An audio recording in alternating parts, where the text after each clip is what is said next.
Današnji gost je predsednik Slovenske zaveze, gospod Peter Sušnik, ki ga presrčno pozdravljam v naši sredi, ga vabim na oder in predajam besedo Eviki Jazbah, ki bo nocojšnji večer tudi vodila.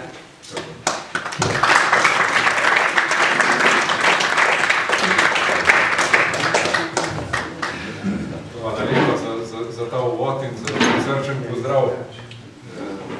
Vedno lepo pride, sem je malo toplej kot v Ljubljani, pa tudi manj mrgle je spremembno. Tako in drugače mrgle.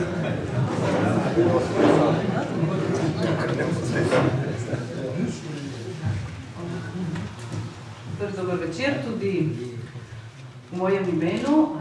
Peter Sušnik, dober večer, dobrodošli na Primorskem, na Goriškem in v zamejstvu. Mislim, da Nova Slovenska zaveza se prvič predstavlja v Italiji, oziroma mislim, da niste bili še nikoli v Gorici ali na Tržaškem ali kje. Ne, da bi jaz vedel, ampak res pa je, da tudi moja zgodovina pri zavezi ni ravno zelo dolga, tako da, kot smo se pogovarjali, pa tudi tisti naši najbolj zvesti in dolgi člani ne pomnijo, da bi v te kraje prav zahajali. Peter Sušnik je predstavnik mlajše generacije, lahko rečemo mlajše, ker tako sem tudi jaz v tej mlajši generaciji, ker sva vrstnikov. Sem takoj za rekel. Od januarja letos je predsednik Nove Slovenske zaveze, njegov predhodnik je bil Anton Drobnič.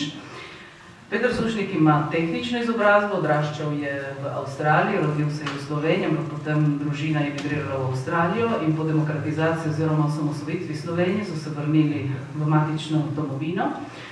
Za sabo ima tudi politično pot, bodisi v ljubljanskem mestnem svetu, kot tudi v vladi, v Jukovi vladi. Po poklicu je vezan na gospodarstvo, je direktor enega od glavnih ljubljanskih hotelov, lahko povemo City hotela. Sicer pa je poročen in oče kar 5 otrok.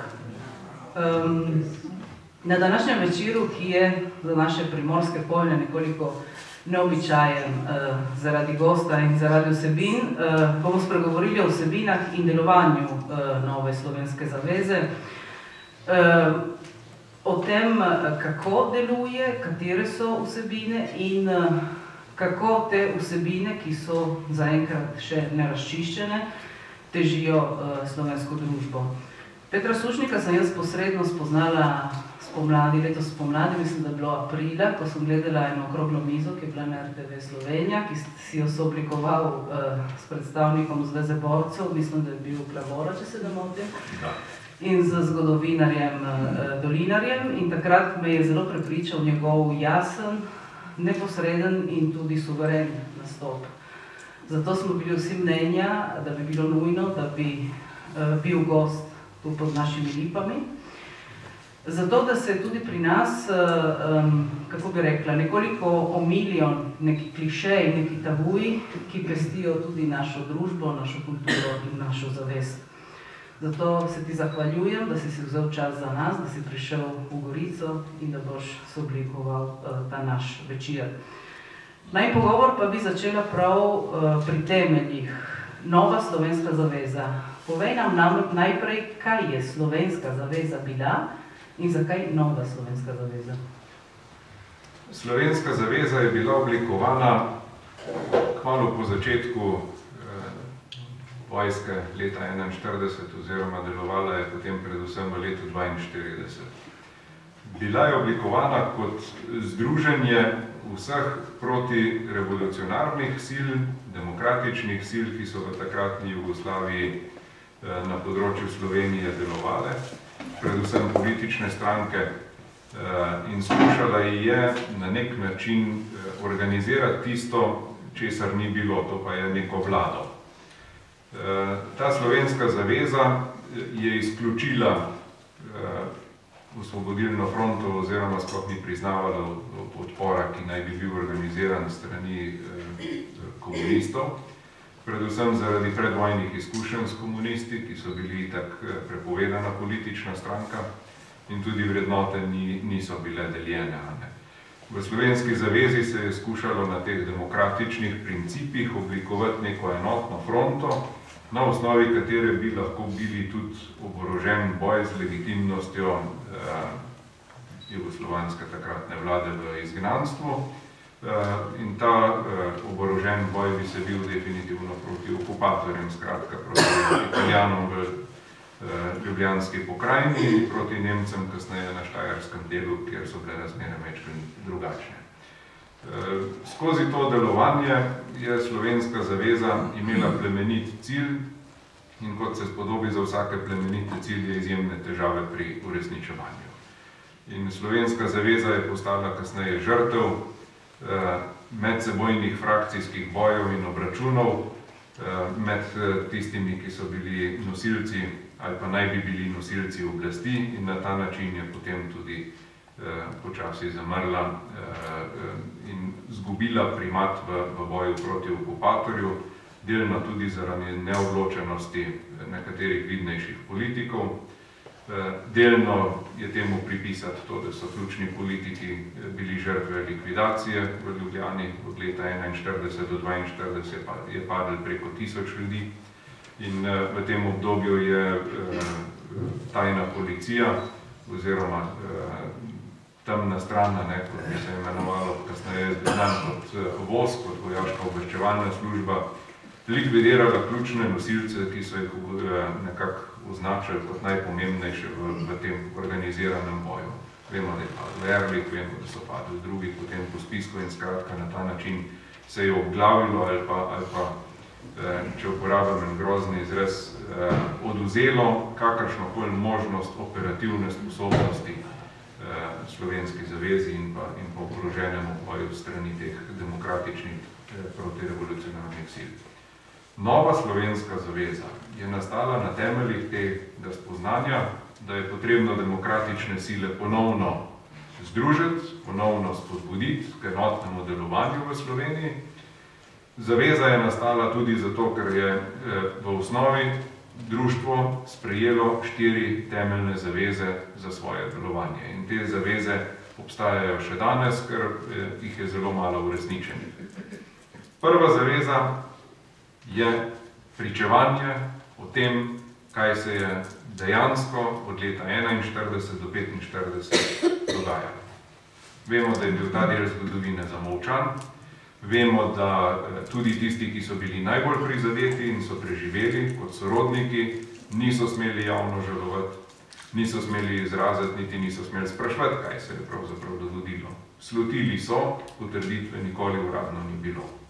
In na ta način je potem se izoblikovala zaveza, da je potrebno ohraniti na nek način spomin na te žrtve in pričevanje. Druga zaveza je bila, da se bo poiskalo grobove žrtev. Vedeli smo, da je teh žrtev veliko in zaveza je bila sprejeta, da se poišče imena in priimke, da se ugotovi, kje ležijo in da se označi z nekim dostojnim spominom na njih, tako da bo ta spomin javen.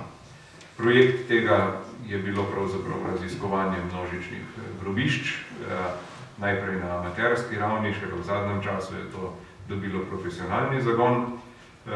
Drugi veliki projekt so pa farne spominske plošče, na katerih je zdaj zapisanih že preko 15.000 imen in na 260 farnih spominskih ploščah. Farne spominske plošče so izdane v knjižni obliki, trenutno 3 zvezki. Je pa tudi že pripravljena digitalna oblika farnih spominskih plošč in skupaj s prenovo spletne strani bo tudi to zagledalo luč sveta in bo omogočilo oziroma približalo ne samo najožjim krajem spomin na te žrtve, ampak tudi širšim množicam, ki imajo pravico vsaj predstavljati si vso razsežnost tega epohalnega dogodka v tragični naši zgodovini. Tretja zaveza je bila, da se čim več stvari, ki jih je mogoče pridobiti iz zanesljivih ustnih ali drugih pisnih virov, objavi in na ta način na enem mestu zbere čim več tega pisnega pričevanja, pisnih gradiv. To je bilo poslanstvo revije Zaveza, danes imamo že 94. številko četrtletnika Zaveza, tako, to je do 92. In zanimivo pri vsem tem širnem raziskovanju, bi rekel človek lahko pol amaterskega značaja, amatersko zato, ker ni plačano, pol amatersko zato, ker s tem se ukvarjajo ljudje, ki imajo ustrezno strokovno znanje in usposobljenost, da lahko te stvari zabeležijo. Na to nikoli z levega tabora ni bilo kakršnega koli pripominjanja, da bi kaj tem ne držalo.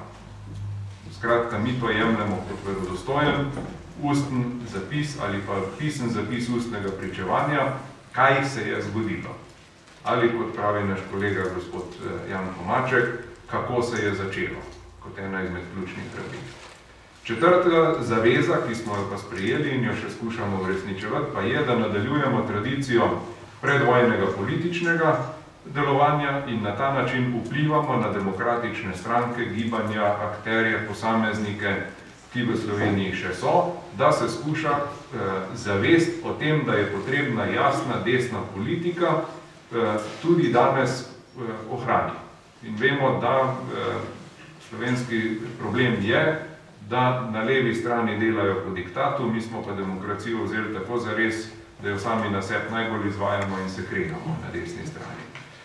In to pogledno vidimo, da je verjetno ta cilj ali pa ta zaveza političnega združevanja in delovanja v tem protikomunističnem duhu še vedno aktualna po 25 letih.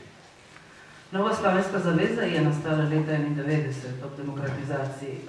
Dotlej, kako se je ohranjal in gojil ta spomin samo v zdomstvu in v zamejstvu ali tudi na slovenskih tleh na kakšen način? Pretežno v izseljeništvu in v zdomstvu. Izseljenci, ki so preživeli in so imeli ta privilegij živeti svoje sicer tragično izkušnjo na javen način in v demokratičnih razmerah, so predvsem Argentina izjemno pomembno prispevali k temu, da se je ohranilo tudi pisno izročilo o tem, kaj so pričevanja, za katere v Sloveniji seveda ni bilo misel, da bi to kaj takega lahko izdal. Deloma vemo, da se je ohranila razprava na zelo tih in skrit način znotraj posameznih krogov v katoliški cerkvi ali pri katoliški cerkvi, ampak spet izjemno previdno in izjemno skrito javnosti. Kakšnega posebnega javnega delovanja v Sloveniji seveda ni bilo zamisliti. In tukaj gre za hvala izseljeništvu in zdomstvu, da se je pravzaprav skozi ves ta čas ohranilo dovolj jasnega gradiva, da je to predstavljalo že osnovo potem za to, da se je v Sloveniji ta razprava na kvaliteten način lahko odvila v letu, recimo že tam poznih 80-ih letih, ko so se prve razprave začele in kasneje potem tudi v 90-ih letih, ko je pa stvar sploh izbruhnila na dan. Morda velja posebej izpostaviti vlogo zamejstva, predvsem pri pričevanju Edvarda Pocbeka. Vemo, da tukaj izjemne zasluge nosi akademik gospod Rebula in pa pokojni Viktor Blažič in pa vsi tisti, ki so v tem krogu sodelovali in delovali. Če ne bi bilo zamejstva, teh knjig mi danes ne bi imeli. To trdimo lahko zelo veliko zavestjo in ne glede na morebite težave, ki so kadarkoli nastali med Matico in pa zamejstvom, si tukaj ne znam predstavljati, da bi Matica ne mogla biti hvaležna za to, da se je tudi ta del zgodovine ohranil in tudi ta del naprej nesel. Nova slovenska zaveza je društvo. Društvo. Kako pa je s članstvom? Kdo jo sestavlja, kako deluje? Imate odbor? Odkot prihaja to članstvo? Imate tudi v zamejstvu, v zdomstvu so člani? Članov imamo povsod na vseh celinah in jih vabimo in še vabimo, da bi se nam pridružili v čim večjem številu. Član lahko pravzaprav postane vsak in s tem, ko postane član, se zavezuje seveda, da bo ohranil te vrednote, si prizadeval za te zaveze. Na koncu pa vsakega radi prosimo tudi za članarino, glede na to, da drugih sredstev za naše delovanje razen izjemno redko dodeljenih državnih sredstev, ki so odvisno od vsakokratne vlade in prve na spisku, ko pridejo varčevalni ukrepi, ni. Imamo pač to veliko hvaležnost do preteklih naših članov, ki so žal šli že na drugi svet, da so nam zapustili dokaj velike in bogate zapuščine, iz katerih Društvo Zaveza goji svojo tradicijo in tudi uspe realizirati nekatere svoje projekte. Ogromno je odvisno od prostovoljnih darov, predvsem iz tujine. Moram reči, da smo izjemno hvaležni našemu izseljeništvu, ki brez kakršnih koli problemov seže v žep in izpolne ček in ga pošle nam, zato da smo lahko zgradili farne plošče, zato da smo zdaj tudi postavili spomenik v Grahovem, da smo lahko tudi se šli izdajateljsko dejavnost, skratka vse te stvari ogromno pomagajo. Bil bi krivičen, če ne bi tukaj omenil tudi tiho podporo Katoliške cerkve, predvsem družine, ki nam gre pretežno na roko pri vseh naših publikacijah. Sicer so odnosi komercialni, to pomeni včasih zapleteni, vendarle odnosi so. Tudi takrat, ko komu ne paše take stvari tiskati, je družina tukaj vendarle držala svojo zaslombo nam in na ta način omogočila, da smo prišli do tam, kjer smo. Kje pa imate sedež, v Ljubljani? Sedež je v Ljubljani, na Betovnovi ulici, številka 5, v stanovanju, ki je bil Novi Zavezi podarjen strani denacionalizacijskih upravičencev v tej hiši, po velikem prizadevanju našega nekdanjega tajnika, gospoda Staneta Štrbenka, ki je enkrat za besedo prijel to družino, ki je obljubila, da vkolikor bi pa to oni kdaj dobili nazaj, v kar niso sicer verjeli, ampak vkolikor bodo dobili nazaj, bi pa on en del tega dal pa Novi Slovenski zavezi. In gospod Štrbenk kot izjemno vztrajen mož je toliko časa trkal na vest, tudi potem, ko je ta stvar prišla nazaj, da so že težko rekli ne.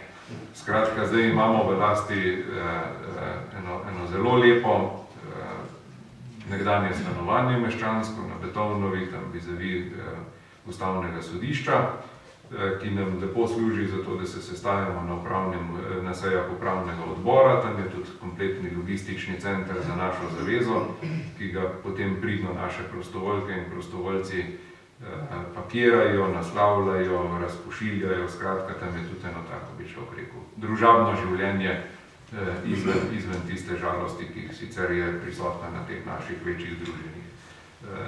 Mi te žalosti še žal nismo uspeli doživeti do te mere, da bi lahko gledali samo še naprej in to pogledno vedno znova podoživljamo stvari za nazaj. In bolj, ko so nekdanji oziroma tisti prvi člani v letih bolj podoživljajo, kaj se je pravzaprav dogodilo in kaj so sami doživeli in kaj bi bilo nujno potrebno ohraniti. In ta boj ohraniti je verjetno ena taka vodilna tema vsega tistega, kar pravzaprav se pogovarjamo, vsega tistega, kar organiziramo, kar napišemo. Ohraniti, ohraniti, ohraniti, pričevati zanamcem, kaj je slovenski narod dotrpel in kaj ga je doletelo. Vse to je moje vprašanje, kako se potem vse to uresničuje, katere so tiste stalnice recimo v letu? Nekaj stvari so se prijele po tradiciji in kot z vsako tradicijo na koncu ostane samo še dogodek, ki ima vsebino izpred nekoč in je potrebno vsakič znova najdeti vsebino zato, da vsak dogodek dobi neko dušo. To je verjetno eden izmed sedaj največjih problemov, ko smo na neki prelomnici, ko ugotavljamo, da koledar dogodkov, ki ga vsako leto zaveza objavi, obsega pravzaprav celo leto, tako rekoč vse mogoče kraje, ki jih skušamo obiskati in na koncu se sprašujemo, zakaj smo pa spustili tam nek kraj ali pa neko znano grobišče. Naše osnovno delovanje je po farah, tam, kjer so pravzaprav bili najbolj prizadeti. Ogromno je pobud strani tudi naših župnikov, ki želijo, da se ob nedeljah spominjajo, kakšno nedeljo ali pa ob nekih pomembnejših dogodkih spominjamo teh stvari. In potem je zaveza zaprošena oziroma naprošeni so člani, da prispevajo vsaj govornika, če ne že kakšen del organizacije. In seveda ne mine vikend, da ne bi bila nekje neka obletnica. In s tem, ko so člani postali starejši, mlajših pa ni toliko, kot bi si jih želeli, je ta napor zdaj prišel do te mere, da razsežnost vsega, kar je v Sloveniji na razpolago, vpliva že zelo, zelo težko na samo delovanje. Če mi vemo, da je v Sloveniji preko 600 grobišč, je potrebno zdaj ugotoviti na osnovi, če se greš na grobišče A, na grobišče B pa ne. Če vemo, da je bilo polno obletnic ali pa vaških straž ustanovljenih, na katero obletnico bomo šli, na katero ne. Kdo je bolj pomemben, kdo je manj pomemben, ko pa so vendarle vsi pomembni. In tukaj gre zdaj za to delovanje, ki nujno potrebuje nek premislek, ali v prihodnosti se osredotočiti predvsem na izdajanje glasila zaveza in pa na širjenje zavesti o tem, kaj je bilo. Morda spustiti tudi kakšno slovesnost, ki stane najprej denar, potem energijo, potem tudi voljo in še kaj drugega, in se osredotočiti na to, da se na nek drugačen način zaznamuje to, kar pravzaprav je. Zaveza izjemno težko čuti breme, ki si ga je dobrovoljno zadala sama, in na koncu smo ostali pravzaprav sami v tem spominjanju, kaj je bilo. Nekako bi človek rekel, da smo društvo posebnega družbenega pomena, ker smo prevzeli vse tisto, kar bi sicer spadalo v službo države, v službo nekih državnih ustanov, v službo širše skupnosti, ampak vsak pravi, ja, a vi pri zavezi pa ne boste. Ja. Kdo pa pravi, da smo mi edini? To mora biti širši kontekst. Naša želja je bila, da vsaka fara zase v te stvari organizira. Voljni smo pomagati, voljni smo svetovati, ampak ne moramo pa prevzeti vsega, ker je to fizično in sicer nemogoče. In država si umije roke, nakaže 1000 ali 2 evrov in reče, pa vse smo vam dali denar, vse smo vam dali status in s tem je to. To ni to. Slovesnost v Kočevskem Rogu ostaja recimo najpomembnejša slovesnost v letu, ne glede na obletnice, ima tudi svojo simboliko, je to še danes tako? Kljub temu, da je veliko teh... Verjetno je v slovensko zavest, ne glede na to, na katerem polu smo, prišlo, da ko govorimo o letu 45, je enačica s Kočevskim Rogom. Glede tega ne more biti več dileme in po eni strani hvala Bogu, da je tako, po drugi strani je tragično, da je tako, da še vedno hodimo v Kočevski Rog, da je tam še vedno brezno, da tam so še vedno nepokopani, brez imena žrtve in da se njih spominjamo. To je ta tragična 25-letna zgodovina. Jaz sem že enkrat dal primer, če bi padel avion, bi verjetno naredili vse, da raziščemo, kje so ostanki, da te ostanke identificiramo, obvestimo svojce, jih dostojno pokopljamo in na koncu izdamo mrliški list. Tragedija v Kočevskem Rogu kot nacionalna tragedija jaz skušam dati primer, ki je morda zelo boleča, je bistveno manjša v percepciji javnosti, kot je spomin na žrtve letala, ki je padel na Korziki. Bistveno manjša.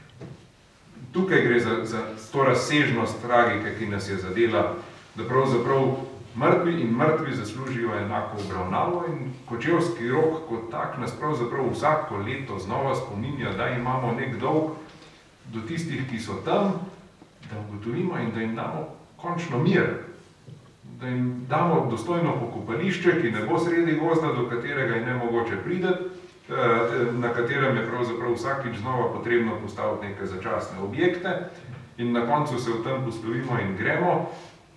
Te ljudi je potrebno vrniti najprej v spomin njihovih domačih, povedati oziroma jim dati izbiro, ali bodo pokopani v domačih grobovih ali ne, in če ne bodo pokopani v domačih grobovih, da se jih pokoplje dostojno v objektu, ki bo v centru Ljubljane oziroma na ljubljanskih Žalah dobilo osreden značaj v slovenskem narodu, nekaj, kar bo med nami.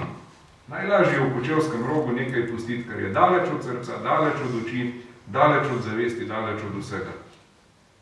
Mi smo čudovito pokopali pravzaprav vse ostale žrtve in se jih gremo spominjati tako za vse svete, kakor tudi za državne praznike, se vedno položi vence na grobo.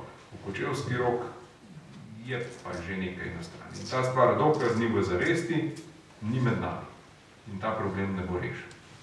Glede tega odigravajo tudi bistveno vlogo mediji. Kako je z medijskim kritjem vseh teh dogodkov, od Kočevskega rova do vsega ostalega, kar si že prej omenil? Medijsko kritje je, zato ker mediji iščejo senzacijo. Vajeni so bili... Pravte so bile zelo dobro krite. Seveda, in tudi Grahovo je bilo izjemno dobro pokrito. In tudi Kočevski rok je bil vedno dobro pokrit, še posebej takrat, ko je Rajni Načkov Perko pridigal in smo se tega vedno veselili, ampak ni bilo iz pravega namena. Mi nismo bili priča poročanju o tem, kaj se je zgodilo in vprašanju, zakaj je letos spet slovesnost v Kočevskem rogu in kdaj se bo stvar rešila. Ne, mi smo porinili mikrofone in kamere v obraz govornikom, v upanju, da bodo nekaj tacga rekli, kar bomo potem lahko vlačili gor in dol in sem in tja po vsem časopisju in po vsem drugim in se šli spet ideološki boj v smislu, ali je to politično korektno ali ne. In kaj je zdaj, kdo je kako označil NOB in kako ni označil NOB in na ta način lahko cepili potem, kaj je bilo. In tukaj je problem sodobnega slovenskega žurnalizma, ker velike zgodbe sploh ne vidi več, ampak delamo samo še iz konteksta neke izjave, ki so čim bolj bombastične, čim bolj zanimive, zato da se na njih potem razplanteva javna polemika. In to je seveda destruktivno, ne pa konstruktivno. Jaz sem za konstruktivno kritiko vedno, za konstruktivno soočenje vedno, to je pa destruktivno. Mi v zamejstvu, ko beremo te razne komentarje na blogih, ki se pojavljajo v Sloveniji, mislim, ostajamo vedno močno prizadeti, ker je nasilje, sovraštvo, ki pri nas v taki meri vsaj zaenkrat ga ni. Sedaj, ti si imel doslej kakšne težave v svojem vsakodnevnem življenju, telefonske klice, anonimke ali kaj podobnega zaradi svojega delovanja, oziroma vam tržijo plakate, vas ovirajo na kakšen drug način, recimo prav čisto konkretno vsakodnevno? Osebno sem dobil anonimke, ampak jaz se na anonimke od nekdaj požvižgam in pravim tak, ne bo nič hudega naredil, če se še podpisati ne upa, pomeni, da argumenti itak ne držijo. Groženj, hvala Bogu, osebnih nisem doživel. Oviranje delovanja, kjerkoli se da na kakršenkoli način. Stalnica. In mislim, da je prav to oviranje ali pa ustrahovanje treba razumeti v kontekstu avtocenzure, ki smo jo v slovenskem demokratičnem polu, v matici, v matični domovini privzeli in se vedno umaknemo. Tudi na upravnem odboru, ko smo govorili, ko je bila glavna polemika v zvezi z Grahovem. So bili primeri naših ljudi, ki so bili v Grahovem zraven, pa so pristopili taki in drugačni provokatorji in tam začeli provocirati z izjavami. So sami bili nase hudi, nihče se ni upal postaviti proti. Zakaj smo mi vedno v podrejenem položaju? Odkot pravica nekoga, da nas ustrahuje in pričakuje, da mi ne bomo odgovorili? To je tisto, kar pravzaprav mene razburja v tej polemiki in zato sem tudi redno sprejel vabilo na kakršnokoli soočenje, tudi po mojem mnenju z popolnimi barabami. Se vsaj pogovarjamo. Je pa res, stanje duha v Sloveniji je tako, da če razdelimo orožje, nas je pa v mrtvih. Razdeljeni smo bolj, kot smo bili razdeljeni leta 1942. Zapr me. In jaz trdim, da stanje duha je izjemno, izjemno nevarno. Ker smo na socialnem robu, smo prišli v gospodarski položaj, ki pravzaprav je v velikem delu nižjega sloja, brezizhoden, in potrebujemo samo še demagoški pristop in pa nekaj podkrepitve v alkoholu, ki je itak slovenski nacionalni ponos, pa se bodo stvari začeli odvijati precej drugače, ker ljudje, ki so v brezizhodnih položajih, začnejo drugače imati realnost kot mi.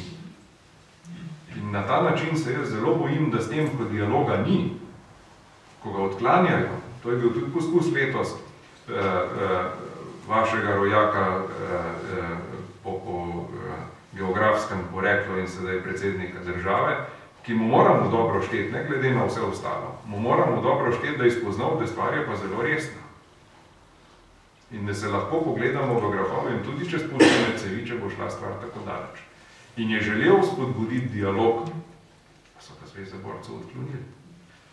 Kljub prizadevanjem, ki so tekla z njegove strani preko pol leta, je Zveza borcev na koncu rekla, da z nami se ne mislijo pogovarjati. Pika. To se pravi, prišli smo do izključevanja, ki je sicer večni očitek nam, kako da mi izključujemo, mi ne izključujemo nikoga. Ta ideologija totalitarnosti pa izključuje v samem temelju. Meni je seveda logično, Zveza borcev z vsakim dialogom lahko kvečemu zgubi. Ker več kot imajo zdaj, nikoli ne bodo imeli. Vsak dialog njim samo odvzame. Tega se zavedajo, lahko podzavestno, ampak zavedajo se. In na ta način pride resnica na dan.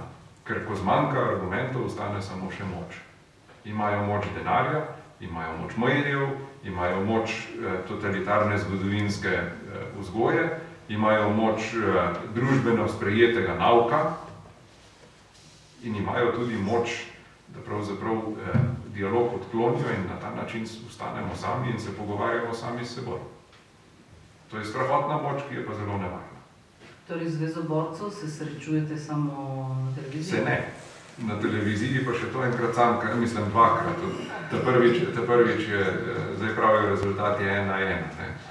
Ko sva bila sama s Titom Turinškom, je bil menda rezultat 1:0 zame, potem so pa spravili skupaj okroglo mizo, na kateri je bilo treba 3:0 zaigrati za to, da bi premagal. Skratka, v nogometnem žargonu je zdaj 1:1, nadaljevanja pa ne bo. V izogib temu, da ne bi slučajno napačna stran zmagala. Ampak jaz sem Titu Turinšku na taki individualni, zasebni ravni sem mu ponudil, da se lahko srečava tudi brez kamera, da mu obljubim, da bo čisto korektno. Njemu ta širina ne gre. On je zapadel nazaj v iste vzorce. V neki točki je kazalo, kakor da bo uspel prestopiti čez tisti Rubikon, ki očitno je tam bil, ampak on ni bil postavljen za to, da se bo z nami pogovarjal. To so mu tudi povedali na upravnem odboru njihovem, da pač lahko najdejo tudi drugega, če bo šel v to smer. In tukaj se je pač ustrašil nek status vendar ima. Torej, brezizhodno vse skupaj? Ne bi rekel. Kot vsak, ki želi delati v javnem prostoru, tudi sam in tisti, ki smo v upravnem odboru, občasih pogledamo sovražno literaturo. In ko beremo sovražno literaturo, ki jo izdaja Zveza borcev, lahko ugotavljamo, da je tam še bistveno več strahu kot pri nas. Strah je pa dvoplasten. Prvi njihov strah je, da v Novi slovenski zavezi je čedalje več nekih mlajših obrazov. Tega tam ni. Ja, tudi revijo zaveze ureja... Ureja Lenart Rihar, vi ga dobro poznate. Tako je. Skratka, to je prva stran. Drugi strah, ki pa je pa še bistveno bolj pomenljiv za moje pojme. Ni zgodovinske resnice, ki bi bila na njihovi strani. Ko pridemo do pogovora o dejstvih in o resnici, so na eni strani dejstva, na drugi strani pa parole. Tam se pa stvar ustavi. In odklanjati dialog je zame isto, kot povedati, smo že poraženi. Ker ko se bomo znašli na odprti sceni, ko se bomo znašli z argumenti, takrat se ugotovi, da človek nima nič. To je tisto, kar je pa tudi spet predsednika države, meni je to sam priznal v zasebnem pogovoru, je rekel, to me je pa presenetilo, da se niso hoteli pogovarjati o argumentih in o dokazih. Njegova ponudba je bila, začnimo pogovor o zgodovinskih dejstvih in bomo potem ugotovili, kje pravzaprav stvari vidimo, da vi vidite, da se je zgodilo A, v resnici pa A sploh ni bilo. Tukaj smo prišli v konflikt, ker se ta pogovor ni načel. Tako da optimist jaz vseeno ostanem, sicer ne bi bil tam, kjer sem. Jaz sem optimist zato, ker vidim, da resnica je na naši strani in če smo preživeli totalitarni sistem, tak kot ga je jugoslovanska oblast izvajala v Sloveniji, z vsemi podpornimi enotami v smislu obveščevalnih služb, obveščevalnih sodelavcev, represije vojaškega aparata, pravosodjem, ki je imelo nalogo nad tem bdeti, z vsemi mehanizmi in niso uspeli te resnice ubiti, niti je niso prizadeli, ampak je ta resnica še vedno enako živa, še vedno enako močna, še vedno enako gre pravzaprav naprej, potem zgodovinsko gledano ni vprašanje, ali ta resnica kdaj bo prevzela primat. Je bolj vprašanje, kdaj. Ker bo zgodilo se pa bo. Zgodilo se bo. Poglejte, 600 grobišč nenehno postavlja vprašanje pred nas, zakaj toliko. Celo gospa profesor Deželakova, kot ne domobranska stran, ki je naredila analizo žrtev medvojne in povojne, je frapirana nad tem, na kakšen način se pravzaprav ignorira spomin na teh skoraj 100 000 imen, ki so zbrana z imenom in priimkom in ima vsak neko zgodovino. Ko mi gremo lahko skozi te spiske pogledati, kdo točno so te bili in kaj so zagrešili, da so tam, kjer so, tam se začne pa stvar kodirati. In na tej točki sem jaz prepričan, da ne more ostati stvar neodgovorjena. Kot je pravilno ugotovljeno, Barbarin rov, vse, kar je bilo fizično in fizikalno mogoče, so napravili, da te resnice nikoli ne bi videli. Pa kljub temu smo jo videli. In kljub temu še danes kliče potem nekdo, vendarle mora prideti in reči, ja, nekoč bo to stvar treba pripeljati do konca. In ta velik vprašaj gre nam uprit. Gre resnici uprit. Zaradi tega, ker ta stvar štrli iz civilizacijskih norm tako daleč, da je tudi tistemu, ki je najbolj zaveden vernik resnice v NOB, kot je bila prodajana, frapiran na tem, kako je to mogoče. Tukaj pa je kontekst, v katerem pravzaprav se moramo pogovarjati za naprej. Kako pa sodelujete s komisijo, ki razkriva prikrita grobišča? Imate kakšno vlogo pri tem ali je tu samo politika? Komisija, ki jo vodi gospod Jože Dežman, je vedno na prepihu. Mi sodelujemo s to komisijo kot vabljeni, ali pa, kot bi človek rekel, dopisni člani. In glede dela komisije nimamo nikakršnih pripomb. Nasprotno, mi si želimo, da bi ta komisija čim prej zaključila svoje delo in na ta način uspešno tudi potem pripeljala cel projekt do konca.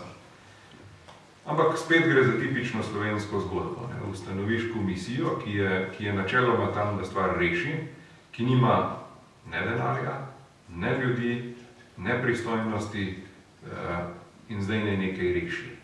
Mi smo zato že v letošnji pomladi, maja meseca, bili vabljeni in to je bilo tudi naše zadnje srečanje z Zvezo borcev, kjer smo bili soglasni in potem tudi na predlog Zveze borcev zelo presenečeni in takoj podprli, da bi sprejeli skupno izjavo, da se neke stvari tukaj definitivno pospeši. Prvič, da je potrebno pri vladi ustanoviti neko jasno službo, ki ne bo tam nekje podslužba neke službe na nekem direktoratu nekega ministrstva, ki pri celi zadevi nima nič, ampak da bo to služba pri predsedniku vlade, ki bo koordinirala področje kulture, kamor spada kulturna dediščina, ker grobišča spadajo pod kulturno dediščino. Drugič, Ministrstvo za notranje zadeve, ki ima centralne evidence, arhive in vse ostalo. In tretjič, Ministrstvo za delo, družino, socialne zadeve, kjer so pravzaprav tudi finančna vprašanja v zvezi s pravicami. Od tega zaenkrat ni nič. Celo Turenšek je uporabil eno besedo na tej komisiji, ki upam, da je na magnetogramu, da to, da ne najdemo teh nekaj milijonov, zato da se to vprašanje dokončno reši, je velika svinjarija. Jaz sem seveda takoj pokimal in potrdil, ker se s tem absolutno strinjam. Mi najdemo denar v tej naši ljubi domovini za vsako drugo neumnost, Samo ne za tisto, kar pravzaprav načrtno, očitno bojimo, da nas še naprej razvaja. Ko bomo to stvar pripeljali do konca in bomo pokopali žrtve in bomo identificirali, izdali mrliške liste in vse ostalo, potem ni več teme, okrog katere se bomo kregali. To se pravi, očitno v tej državi ustreza nekomu, da se kregamo. Ker vsakeč, ko kdo reče mrliški list, je naslednji odgovor spet pogrevajo zgodovino. Ja, kako naj pogrevam zgodovino, če ni zaključena? Na ta način pač ne bo šlo. In presenetljivo je, ko se pač modri državni uradniki sestanejo in ugotovijo, kaj je zdaj problem, da mrliških listov ni. Problem je, da še nihče ni dal navodila, izdajte jih. Ker se še ni najdo junak, ki bi tvegal, da bi rekel kot minister, izdajte navodila. In prosim, izdajte mrliške liste. Ne. Ker tega junaka ni, mrliških listov ni. Zgodovina ni zaključena. Mrtvi niso mrtvi. Pred državo ne. Razen, če seveda svojci po vseh mogočih dolgotrajnih postopkih terjajo od državo, da prizna, da so mrtvi. Tukaj leži srčika našega problema, da pač mi neke teme ne želimo zaključiti kljub temu, da bi jih lahko, da so še naprej na razpolago kot dimna zavesa za vse ostale težave, ki nastajajo. Torej komisija miruje sedaj? Komisija je bila pravzaprav imenovana za mandat vlade, njen mandat je bil vezan na mandat vlade. Kaj bo nova vlada s to komisijo storila, se še točno ne ve.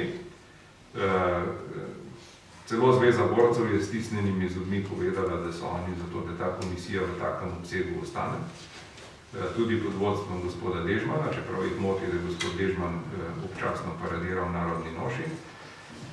Ampak vendarle so ugotovili, da je težko usporavati legitimnost tem, ki so v tej komisiji. Kaj bo pa naredila ta vlada, pa ne vem, če tudi sama ve, kaj šele, da bi gofetarca vedela, kaj šlo pa s gofetom. Kako pa je s Hudo jamo? Veliko hipotez je bilo glede usode, ki ne bi imeli te kosti, ki so zdaj v teh škatlah in tam ležijo pod zemljo. Kakšne so zdaj zadnje vesti glede Hude jame? Enake pred zadnjim. Predsednik Pahor je na vprašanje, ki smo mu ga postavili, kdaj se bomo premaknili iz Gajbic, zavzdihnil in je rekel, da to bi bilo pa res dobro o tem razpravljati. Seveda gre za problem. Gre za problem, ker Huda jama kot najbolj eklatanten, najbolj viden, najbolj zgražanja vreden spomenik totalitarni neumnosti, terja nek odgovor. In na ta način, ko ta odgovor terja in ko bo ta odgovor moral biti dan, pravzaprav pade prva domina v vrsti celih domin. S tem se bo postavil precedens, po katerem bo pravzaprav prišlo do reševanja vseh prikritih grobišč. Tega ne želimo spet narediti, ampak se gremo razpise, se gremo sanacijo, pa iščemo vse mogoče okoliške razloge, zakaj se ta problem ne premakne iz Gajbic na pokopališče, kamor seveda stvar spada.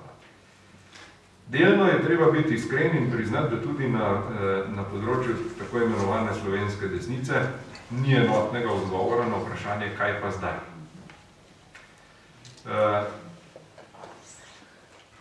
Tukaj obstajata dve struji, kakorkoli bi se temu lahko rekli, ki menita.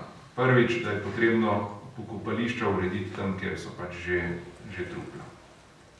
V primeru Hude jame bi to pomenilo na Pekarskem polju.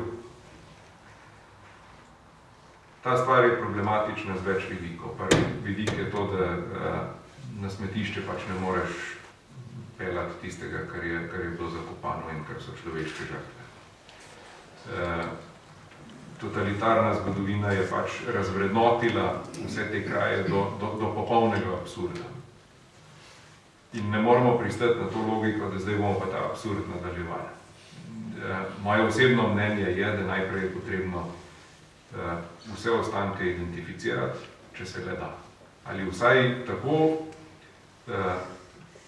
veliko truda v to vložiti, da bo strokovna javnost lahko rekla, vse smo naredili, kar se da, vendar DNA-ja ali pa DNK-ja vzorcev, ki so na razpolago, ne moremo več analizirati in torej so te žrtve brez imena, tiste, ki bodo ostale. En precejšen del se da, tukaj je recimo hčerka našega nekdanjega predsednika, gospoda Drobniča, je mednarodni strokovnjak za analizo DNK-ja in ve, na kakšen način bi pravzaprav lahko minimizirali število tistih, ki ne bi dobili imena in priimkov. Ampak ni volje. Bomo raj počakali in bomo izsušili te kosti, tako da ja ne bi slučajno še kje kakšen DNA ostal. In potem je zdaj vprašanje ena ali več kostnic oziroma spomenikov počivališč teh žrtev. Tukaj je spet več različnih tez. Zanimivo je, da pač ni nujno, da tam, kjer so te žrtve padle, da so bile tudi ki v bližini doma. Da v teh arih je končalo ogromno oziroma v Hudi jami žrtev iz Rovt, žrtev iz Notranjske, iz Starega trga pri Ložu, skratka iz te Loške doline. In je zelo težko zdaj reči, zdaj pa Celjsko pokopališče pa najbolj primerno zaradi tega, ker je pač to blizu.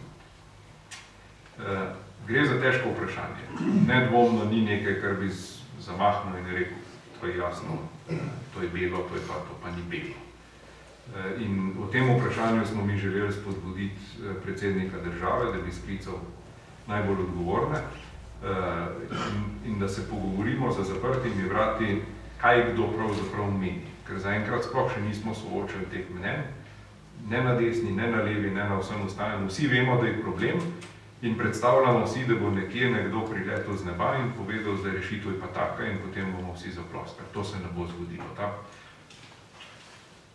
Ta problem je problem slovenske zgodovine in s slovensko zgodovino se moramo soočati sami.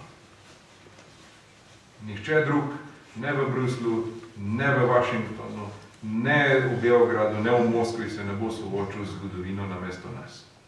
In gre v to, da bomo dozoreli kot narod, da ugotovimo, da smo odgovorni za to, da te stvari razčistimo sami. Sami smo jih zabuhali, sami jih moramo rešiti. Če nismo zreli in jih ne moramo rešiti sami, jih bomo pač morali odložiti, da bo še kakšen rod prišel za nami. Tudi v tem ni tragike. Tragika je, da smo kot narod tako nezreli, ampak tragika ni za tiste, ki so umrli, so nedvomno pri Bogu, nedvomno imajo zasluge za narod in njihov status ne bo nič drugačen. Zato tukaj gre za nas in za reševanje vprašanja, ki zadeva nas, žive. Dokler nas to razvaja in dokler ne bomo rekli, ja, smo dosegli nek normalen konsens in se na osnovi argumentov pomenili v bodočnosti tega problema, toliko časa pravzaprav tudi kot narod nismo zreli in državotvorni. Težko rešujemo druge probleme, če tega ne rešimo. Kako pa se je v zadnjih 25 letih spremenila ta enačba, ki je v splošni percepciji domobranec, izdajalec naroda? Se je kaj umilila, v nečem spremenila ali smo vedno tam? Oziroma, koliko ste bili uspešni v tem delovanju z tega vidika? To je večno vprašanje, ki žal ima svoj zgodovinski kontekst in okrog katerega pravzaprav vedno znova pridemo do filozofskih razprav o tem, kaj je neka prisega bila in kaj neka prisega ni bila in komu so zdaj nekateri služili od leta 1944 naprej in komu niso. Kdo je bil zaveznik, pa kdo ni bil zaveznik, pa kaj je bil osvobodilni boj, pa kaj je bila revolucija. In dokler pač kot narod ne bomo teh stvari tudi razčistili za nazaj in začeli o tem pisati v nekih okvirih realnosti in objektivnosti in ugotovili, da nobena stvar tukaj pa res ni črna in nobena stvar ni bela, ampak da je mnogo več kot 50 odtenkov sive, potem nas čaka ta razprava še dolgo. Napredek je bil toliko, da vsak kolikor toliko izobražen človek in zato imamo vsakega, ki zaključi srednjo šolo, definitivno ve, da domobranci so bili, definitivno ve, da so bili po vojni izvensodno pobiti in definitivno ve, da nikogar nikjer niso preganjali kot vojnega zločinca na katerem koli mednarodnem sodišču, tudi če je preživel in izšel iz vetrinskega polja. Nasprotno, zavezniki so vse te ljudi z velikim veseljem uporabili tudi v procesu proti nacizmu, kar poznam določene primere. Skratka, ta premik v glavah je storjen. Ampak na koncu pridemo spet do te strahotne posplošitve naše zgodovine, ki se začne in konča pri slikah iz Bežigrajskega stadiona, ki se konča pri iztrganih izjavah in kontekstih in nerazumevanja, kaj se je dejansko zgodilo. In zapademo spet kot žrtve tej strobezlani zgodovini NOB-ja, ki je pač skozi 50 let bila edina prava in zveličavna zgodovina. Na koncu smo pa še dodatno prisiljeni v obrambni položaj, ker so seveda komunistično-sovjetsko zvezo in njene satelite, med katere je izpadala tudi Jugoslavija, šteje kot zaveznike. In tukaj je veliko vprašanje tudi za Evropsko unijo, na kakšni osnovi in kako bo pravzaprav to stvar prežvečila v prihodnem letu 15, ko bodo voditelji in vsi vabljeni v Moskvo na Rdeči trg in bodo tam pač v pričo Putina in komunističnih simbolov proslavljali koalicijsko zmago nad nacizmom in fašizmom. In o komunizmu je pa vse tiho bilo. Torej, tukaj je slovenska zgodovina podrejena svetovni neraščiščenosti s komunizmom. Ta dediščina je več kot perverzna. Mi smo z nacizmom zaključili maja 1945 po celi Evropi. In ni duše, ki bi danes se upala reči, nacizem ima pa neko upravičilo, pa če še tako drobno. Komunizem je pa še danes živ. Ne samo pri nas v arhivih in v delovanju in v ideologiji. Je živ v Sovjetski zvezi oziroma Rusiji, je živ na Kitajskem, je živ v Vietnamu, je živ še po veliko drugih državah in predstavlja pragmatično, izjemno težko vprašanje. Če komunizem zahodni svet obsodi in ga izenači z nacizmom in fašizmom, potem postane vprašanje, kako lahko s tako državo še naprej normalno sodeluješ. Je pa zahodni svet danes gospodarsko odvisen od sodelovanja s komunizmom. Tukaj je pa izjemno težko vprašanje, ne samo za nas, ampak tudi za Evropo, in Evropa seveda s pridom to vprašanje odklanja. In ga ne želi razčistiti, ker je cena verjetno prevelika. In je zelo zanimivo, da to tragično usodo nerazčiščenega odnosa Evrope do komunizma še vedno čutimo kot berlinski zid in železno zaveso v glavah. Naša izkušnja vzhodno od raja je drugačna kot tista izkušnja, ki jo ima zahodni svet. In zahodni svet ne razume, da mi s komunizmom nismo upravili. Nedolgo tega sem bil v Bruslju, ker smo v Evropskem parlamentu razpravljali s poslanci o tem, kaj pravzaprav je zdaj problem. Oni so pač nas sprejeli v smislu, ste vse sprejeli, kar je, ste sprejeli vrednote, ki so tukaj. Ne?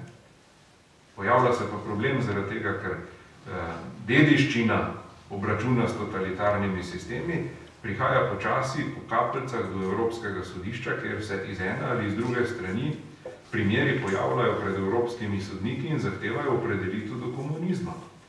Komunistični simboli, lustracijski ukrepi posameznih držav. Te stvari zdaj prihajajo pred Evropsko sodišče in Evropsko sodišče je tukaj začudeno pogruntalo, da po 25 letih se še vedno ukvarjamo s komunizmom. Kaj je pa zdaj vprašanje delovanja pravosodja kot takega? Ne? Mi smo briljantno prevzeli evropski pravni red.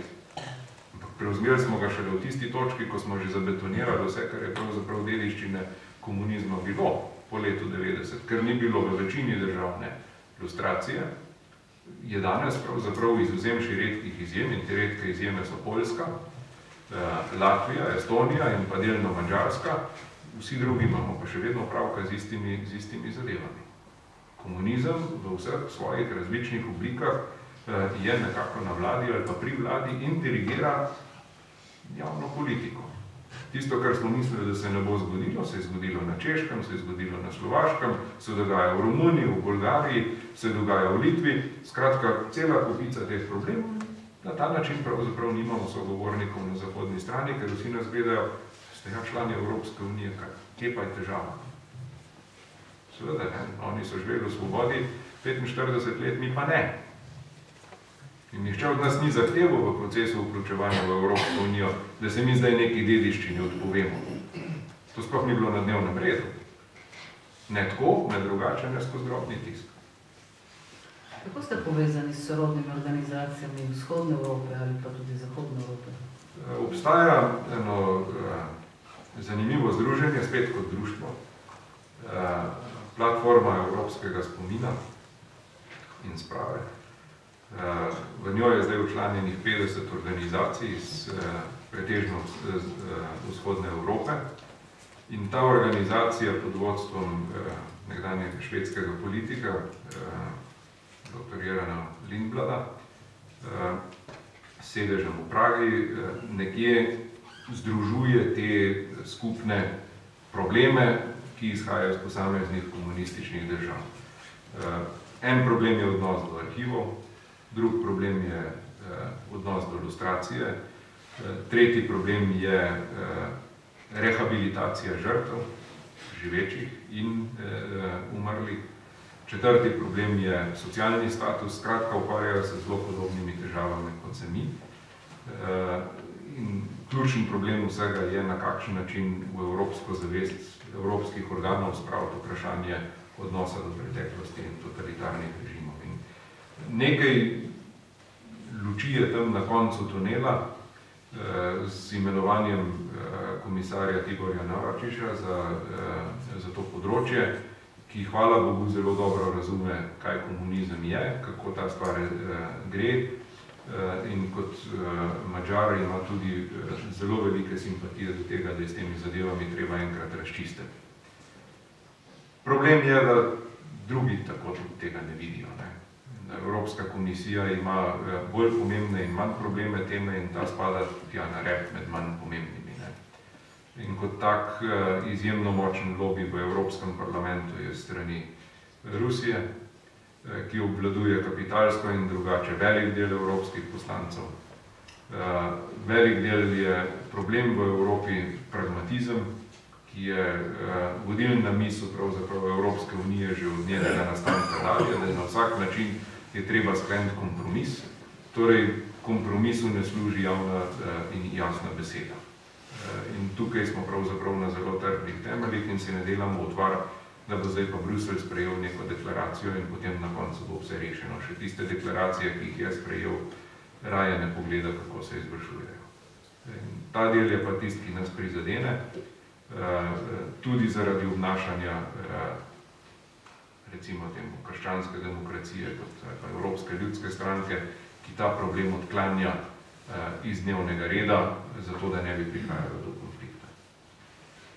Še zadnje vprašanje, preden da prepustim publiki.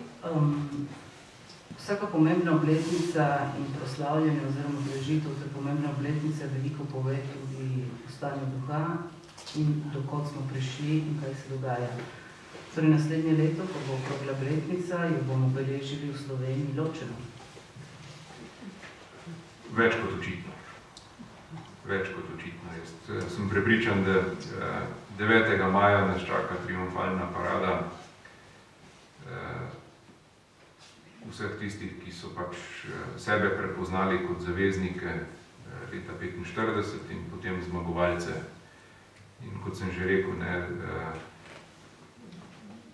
ljudje se sprašujejo, ali je bila hujša okupacija nacizma ali hujša okupacija komunizma. Jaz glede tega nimam dileme, zame je hujša okupacija komunizma, ker te dediščine se ne bomo znebili kar tako. Potem bomo pa junija praznovali pa tisti, ki smo pač moralni zmagovalci.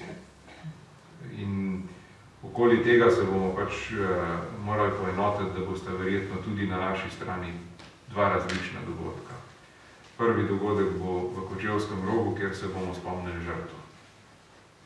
Brez teh žrtv ne bi bilo države, brez teh žrtv mi ne bi imeli to, kar imamo, in te žrtve so nam izprosile, da smo do države prišli na zelo pocen način. Druga proslava bo pa potem v Ljubljani in predstavljam si, da bo ta proslava v bistveno bolj optimističnem duhu in ne bo žalovanja. Bo pa v smislu tega, da se bomo zbrali in javno predstavili tisti, ki smo res moralni zmagovalci, ker je komunizem končal na smetišču zgodovine. In se bomo zbrali tisti, ki so ta komunizem preživeli, naj si bo doma v matici, naj si bo v inozemstvu, kot begunci, ki so ustvarjali svoje življenje na novo, ki jim niso vzeli ne duha, ne volje do življenja, kljub temu, da so jim pobrali vse dozadne stvari, vse premoženje, ki je ostalo doma, so si kljub temu ustvarjali svoje novo življenje, svoje novo bogatstvo, materialno in duhovno, če gledamo samo tisto, kar je literatura od zunaj nastalo, z vso to ustvarjalnostjo, in tisti se bomo morali priti v Ljubljano pokazati. Ker to bo edini opomin, ki bo pravzaprav dal narodu misliti, da slovenski holokaust ni uspel. Ker smo tu, ker smo del te družbe in ker bo treba opozoriti na te nerazčiščene stvari, ki še so. In še drugo bo treba opozoriti, da na teh temeljih je edina možna rešitev za slovensko državo. In na ta način jaz pričakujem, o tem se že malo pogovarjamo, tudi s našim izseljenstvom, ki so pripravljeni te stvari podpreti. Ljubljana ima čudovit kongresni trg in na tem kongresnem trgu brez zidov se bomo morali zbrati pa pokazati, da smo tu. In zahtevati, da se nas upošteva in povedati, da nič hudega, tudi če nas ne bodo upoštevali, bomo kljub temu tu. In bomo zahtevali, da slej ko prej pridemo do tega, da bomo sogovornik, edini možen sogovornik v procesu bodočnosti. In se bodo morali pač umakniti tisti, ki zahtevajo totalitarni pristop. In tukaj si pa predstavljam, da bomo lahko s ponosom, ker imamo na kaj biti ponosni. Tradicija protikomunistične strani je ponosna, je zmagoslavna in je tista, ki je lahko prepoznana kot trdoživa in definitivno tudi izročilo za tiste rodove, ki za nami prihajajo, kako uspeti takrat, ko so vsi proti tebi.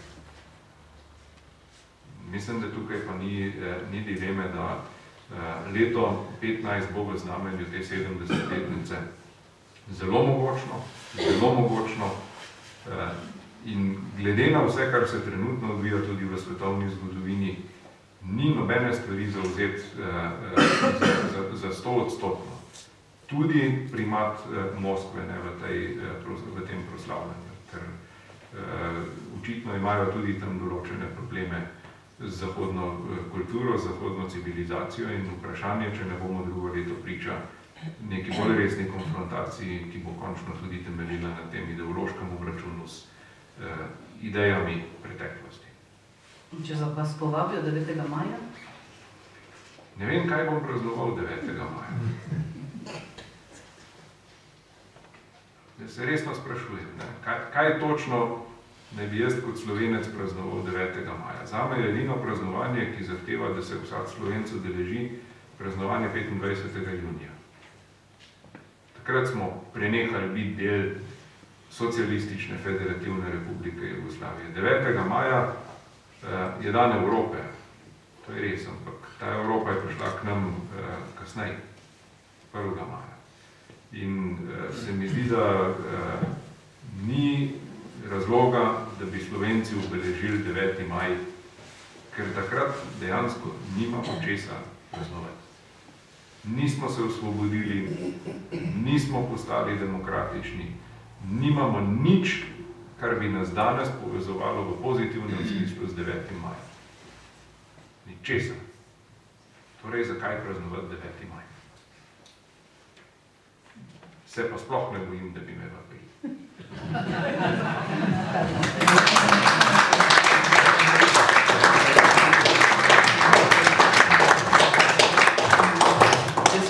ne bo vprašanj, ker jih imam še veliko. Ja, Adrian, prej.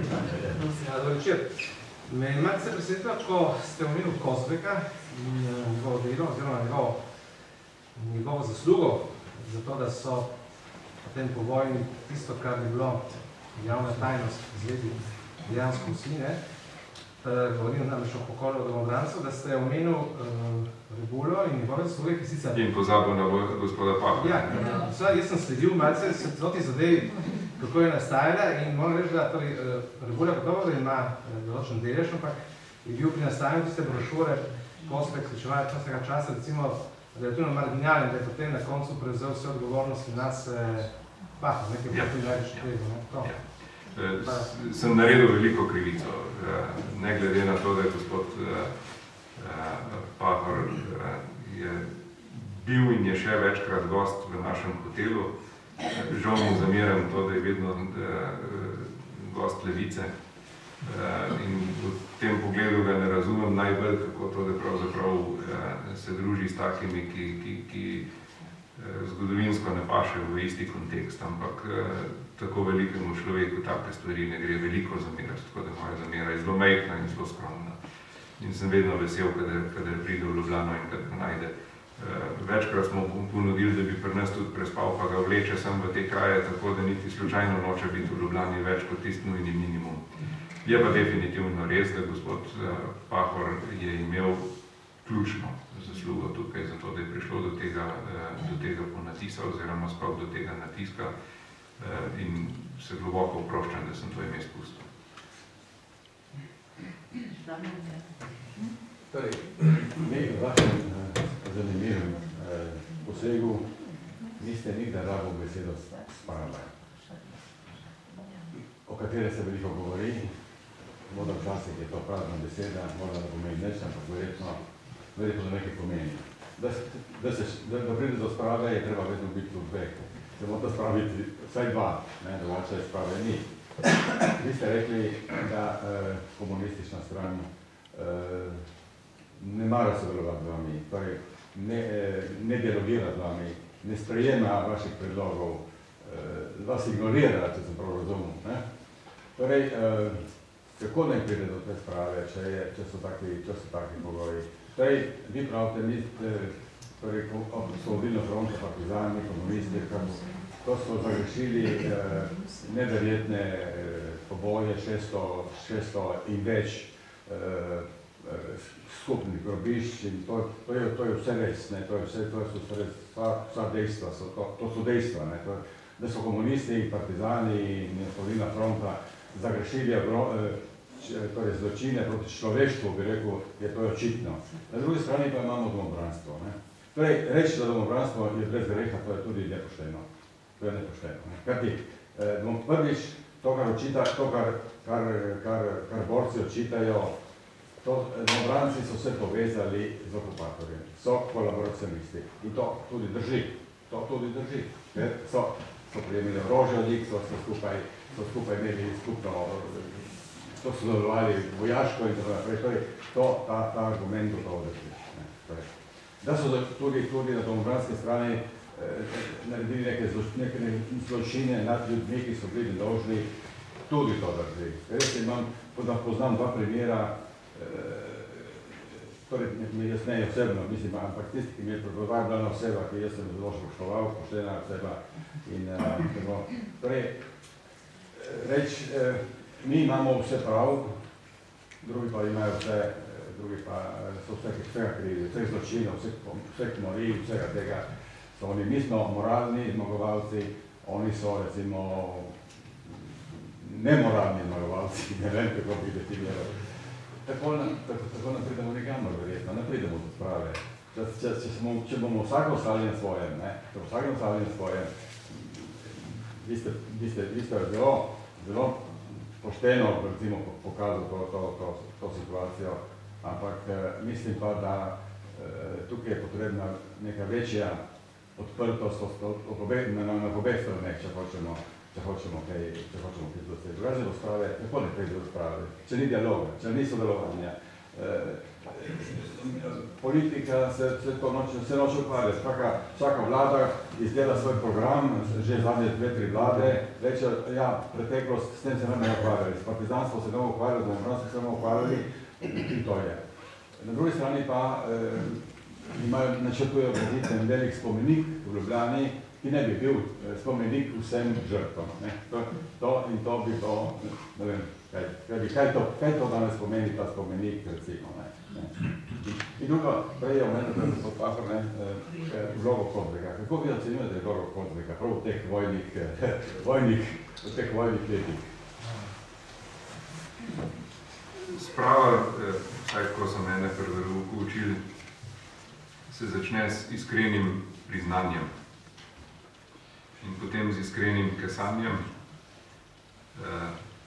in na koncu je treba, če se le da, popraviti tisto, kar si napak naredil, šele pol pride do odveze in pa do sprave.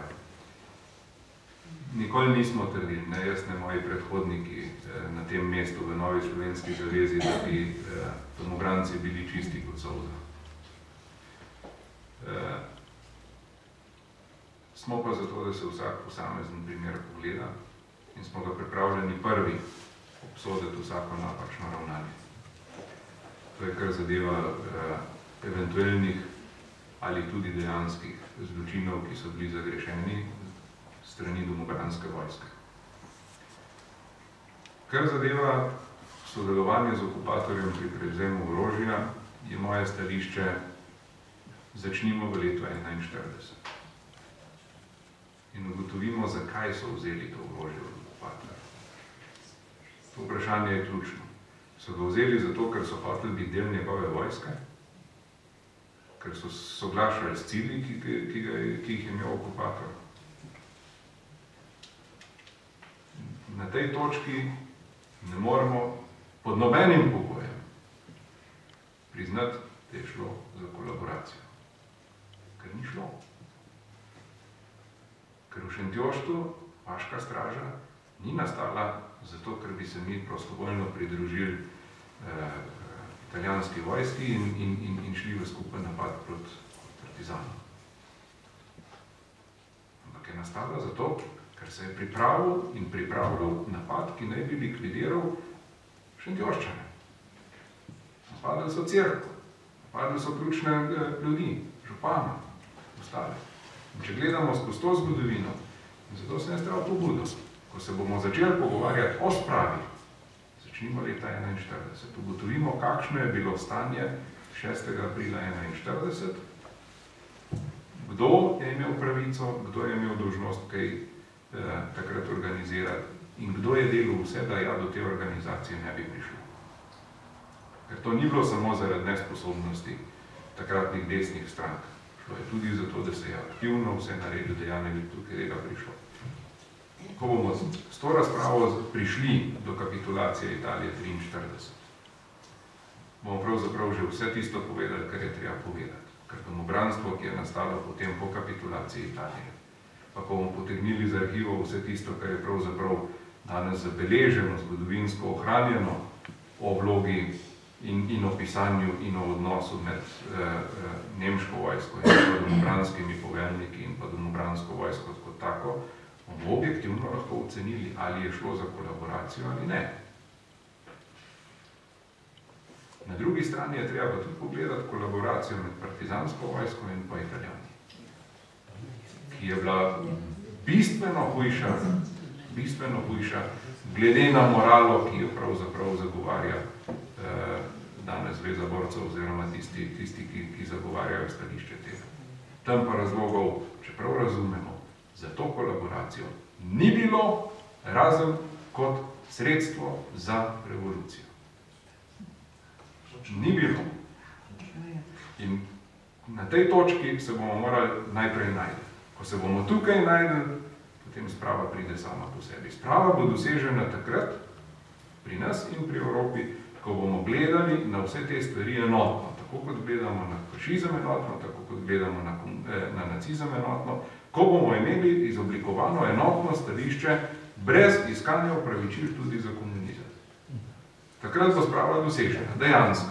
Ne bomo nič deklaracij podpisvali, ne bomo podpisvali nobenih drugih papirjev, nobenih pogodb, takrat bo sprava v glavo. Kar zadeva Kocbeka. Kocbek je zame ena najbolj tragičnih figur slovenske zgodovine, če ne najbolj tragična. Verjetno je takih Kocbekov, ki imajo drugačna imena v celi slovenski zgodovini in še danes polno. Verjetno bi lahko rekli, da je to neka drža pravičništva, morda v kasnejših časih spravaštva, nekaj, kar je skušalo razumeti vse upletene strani in delovati neutralno in potem vsakmu pravzaprav poskusiti upravičiti neke grehe, ki jih je sicer imel, ampak videti neke večje cilje in svetlejše cilje za to, da so te grehi bili. V tem smislu je pravzaprav Kocbek bil samo ena delna predhodnica, verjetno kasneje enega širše skupine ljudi v katoliški cerkvi ali pa v katoliških krogih, ki so na te stvari gledali podobno. Skušati nekako pragmatično videti nekaj dobrega v vsem. Gre v, jaz pravim, Kocbek je bil verjetno Evropejc, preden je Evropa bila, zaradi tega, ker Evropa gleda enako, ampak ravno ta pragmatičen pristop k iskanju dobrega, v upanju, da boš na ta način zmanjšal slabo, nas je pripeljalo do tega, da nimamo jasnih stališč do nobene stvari in se bojimo ta jasna stališča zavzeti. Kot jaz razumem, od tistih, ki so Kocbeka poznali in ki so ga še za časa življenja imeli, je na koncu to svojo držo obžaloval. Ker na ta način in take najraje izkoristi politika za doseganje svojih ciljev. Ker ga postaviš in ti napiše upravičilo čudovito za tisto svojo plat, ki se jo moraš sramati pa skriti, ker je itak posvečeno z nekimi višjimi cilji. Za moje pojme izjemen poštenjak, globoko v srcu sem prepričan, da je bil poštenjak. Me zelo spominja na eno figuro v slovenski politiki, ki jo imamo zdaj. V nekih zelo grobih obrisih in ne me narobe razumeti. Neodločnost, stopicanje na mestu in iskanje pravičnosti in etike in morale na vsakem koraku. V resnici pa družba drvi mimo tebe in tisti, ki imajo dejansko oblast, je sploh ne prepoznaš, kakšni so cilji te oblasti. Tako bi jaz ocenjeval Kocbeka. Upam, da ste razumeli. Prosim. Torej, samo par besed, ne? Vsak večer še malo latinske pregovore treniram, ker sem se učil trenirati na latinščini. No in en od latinskih pregovor, ki ga bom povedal v slovenščini, je tale. Vsak tisti, ki je napadne z orožjem, se ima pravico braniti z orožjem. Ali če to malo prenesemo na nivo Spomenke Hribar, levica je rodila desnico in ne obratno.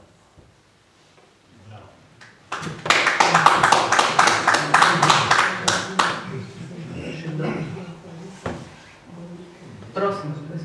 Oprostite, če gremo nazaj na praktično nekoliko omenjeno je bil Kočevski rok, je bila Huda jama, Barbarin rok in tako naprej.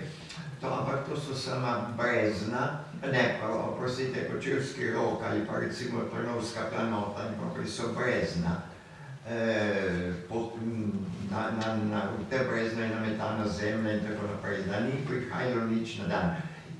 Iz Hude jame, oziroma iz Barbarinega rova, je pa prišlo na stotine kosti. Torej, kako je ta zadeva sedaj s tem Barbarinim rovom, s to Hudo jamo? Nespremenjena. Te kosti so v prvi fazi bile zbrane, evidentirane in ležijo v plastičnih gajbicah. še vedno na isti lokaciji in čakajo razrešitev.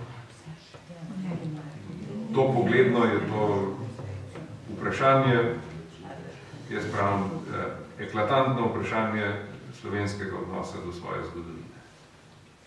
Ko bomo to vprašanje razčistili, takrat bomo prišli 2 koraka naprej. Do takrat smo pa pač na mestu in stojimo na mestu in rešujemo. Žal ni videti, je razpis, je zdaj uspel, izvajalec je zbran, dela neka sanacija, ampak sanirati rudnik, zakaj? Smo zdaj dali nekaj evrov za to, da bomo sanirali rudnik, ali za to, da bomo pač na osnovi te sanacije prišli, da lahko naredimo še tisto, kar je potrebno. Tega pa nihče noče čisto natančno odgovoriti, ker pač proračunu trenutno vrčujemo. In demagoško gledano je vedno težko oponirati, da seveda je, a ni bolj važno, da imamo dobre otroške vrtce, pa v zdravstvu nam vse stvari gredo narobe, a zdaj se bomo pa v skudo jamo ukvarjali. Je težko, ker vsak zapade v to skušnjavo, da bi stvari minimiziral tam, kjer pravzaprav jih ne smemo.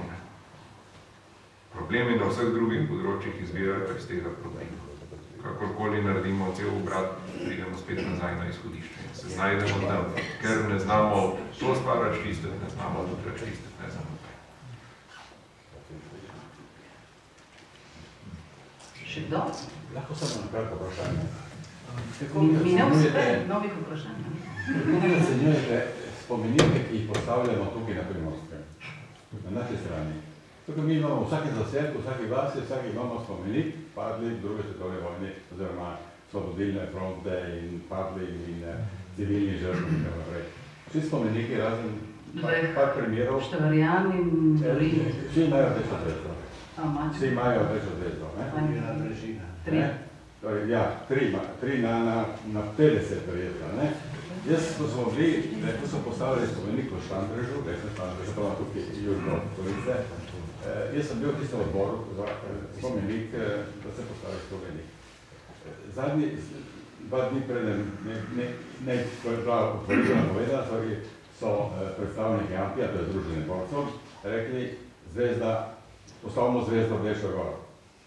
Kajti politično odgovornost za ta spomenik imamo mi, ne vi. In takrat mi smo izstopili ven iz tega odbora. Mene so na Primorski dnevnik je pisal, da sem fašist, čeprav mi smo predlagali samo... Klerofašist. Ne napisal. Klerofašist. Ne se klerofašist. Mi smo nastavno predlagali rekli to. Dobro, tisti partizani, ki so padli, so imeli na začetku nekaj so imeli rdečo zvezdo. Če so imeli rdečo zvezdo kot živi, naj imajo tudi kot mrtvi. Ampak vsi tisti, ki so padli, da so bili krščani, so bili kristjani, torej eno krščansko znamenje, mislim, da se tudi zaslužijo. Križ, paks, ne vem, nekaj takega, to smo mi predlagali. In do tega seveda ni prišlo. In nažalost, to posod je tako. Vse naši kraji, razen 3 privede, ki so jih tukaj povedali. Kako vi to ocenjujete? 3 od 50 je kar v redu razmerja.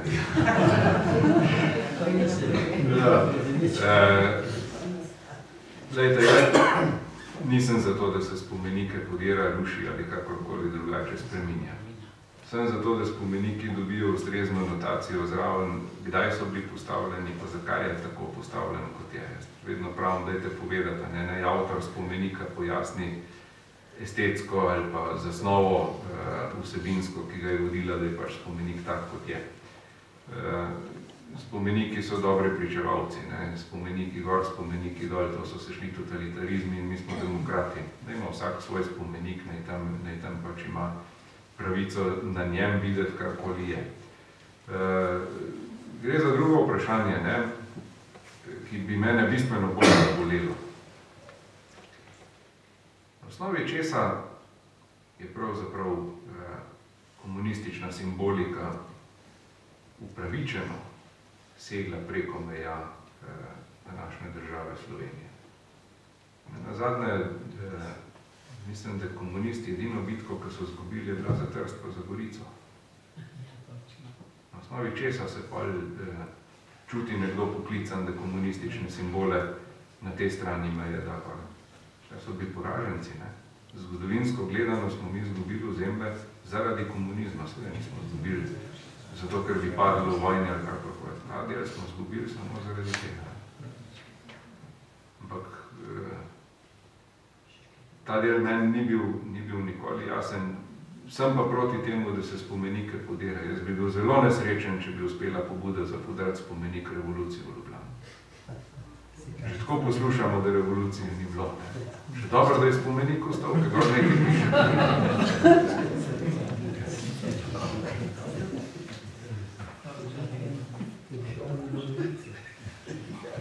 Še kdo?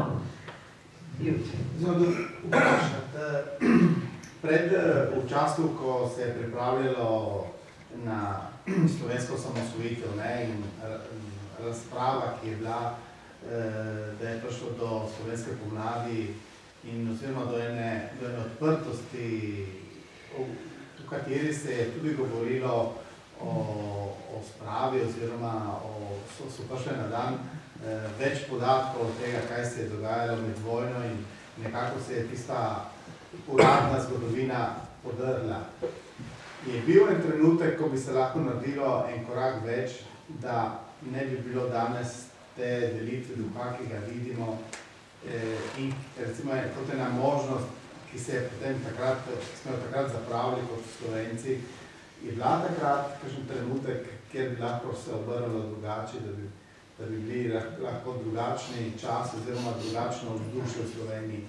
V tistem času osamosvajanja oziroma hitro po osamosvojitvi, ko je na vlado prišel Demos in se je stopilo na pot ene demokracije, ki je privedla potem tudi to, da je Slovenija prišla v Evropsko unijo, v NATO, v Schengen in tako naprej. Teoretično, ja, praktično pod nobenim pogojem. Teoretično bi ta možnost bila, če bi Demos lahko samostojno odločal o tem odnosu do preteklosti. Pa še Demos glede tega ni bil enoten. Niti ne strankarsko, kaj šele znotraj posameznih strank je bilo nasajanih dovolj zvestih vojakov revolucije, da bi to stvar preprečili na prvem koraku. Ne nazadnje, kdo je bil v vodstvu Demosa, Spomenka Hribar. Zaprav, da glede tega teoretično ja, praktično ne. Bojim se, da smo naredili strašanski pakt s hudičem. Mi smo dobili samostojnost na enotnosti, ki jo je pa zagotovila cena nerazčiščene preteklosti. Samostojnosti bi ne bilo, če ne bi bili enotni. Enotni smo pa bili, ker nismo izvedli postopkov, ki bi pač odstranili dediščino iz zavesti in iz pravnih položajev. Ko je ratalo jasno, da samostojnost je in da bi lahko prišlo samo na enem segmentu, in to je bilo lastninjenje.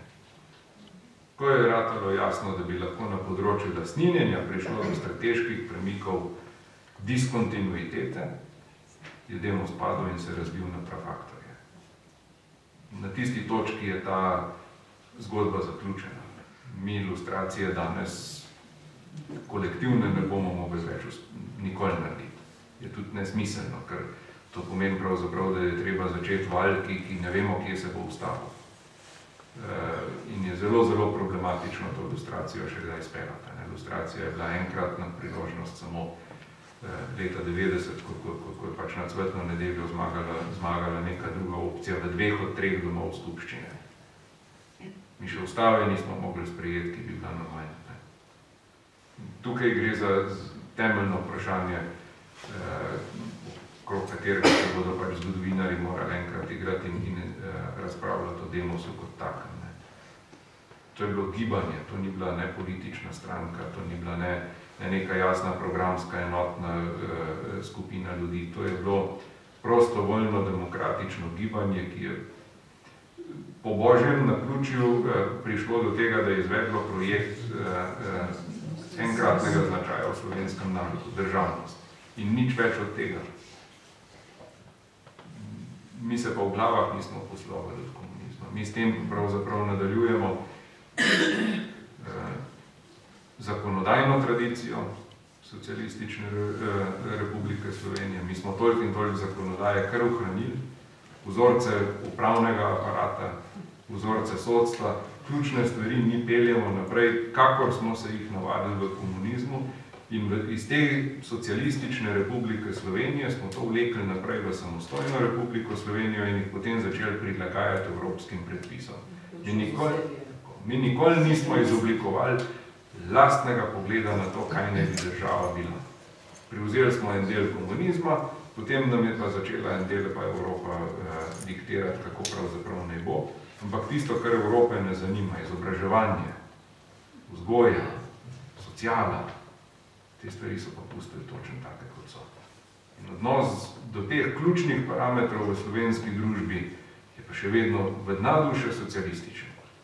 Pri najmanjšem pravzaprav posamezniku gledamo na te stvari še vedno z istimi pričakovanji do države, kot so bile v času socializma. Da je dolžnost države zagotoviti delo, da je dolžnost države zagotoviti službo, da mora biti vse splošna enakost. Kljub temu, da smo najbolj enak narod v Evropi, v vseh parametrih.